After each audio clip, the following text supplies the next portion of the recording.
I've been trying to say this my entire life. Zero is a myth. There's no such thing as zero. Allow me to demonstrate. Okay, here I have 1 cup of coffee. Now, I have 0 cups of coffee. Look, it's just an optical illusion when you do subtraction. When you take something away, it's just over there, okay? Let's say I give you $1, and then you give that dollar right back to me.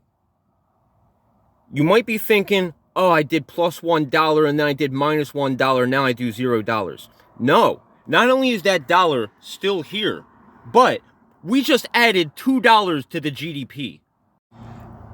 More examples. Let's try to take it back to the book of Genesis. In the beginning, there was only darkness.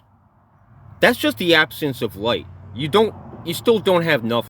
In the conditions before the Big Bang, all infinite energy was at like a single point that's dimensionless and spaceless and timeless.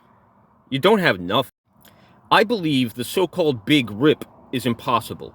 Some people say the end of the universe will be all matter and all energy will continue to get so far apart that at the molecular level, at the quantum level, things just rip apart and then you'll have nothingness. But that doesn't make any sense because nothingness isn't real. So what happens is, as it approaches the event horizon of that happening, it's either going to get stuck or the physics will reverse and it'll flow back into a big crunch. And then the whole thing in an ever-breathing universe will start over again. How else can I prove that there's no such thing as nothing? Well, I cannot prove a negative. You cannot prove that there is such a thing as zero. Well, zero is a linguistic construct that we developed to describe nothing. So zero is linguistically true. There is a word that we developed and there's a definition for it. Now, what that definition points to, the concept underlying nothingness as a concept, it's not real, never was. It's just like infinity. I mean, you can look for it, but if you try to look for infinity, you're never going to get there.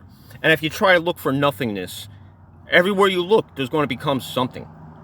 And even if you could behold nothingness, you wouldn't be there. You try to tell me you can't divide 0 by 0 because it's a paradox. That's meaningless to me because 0 itself is a paradox.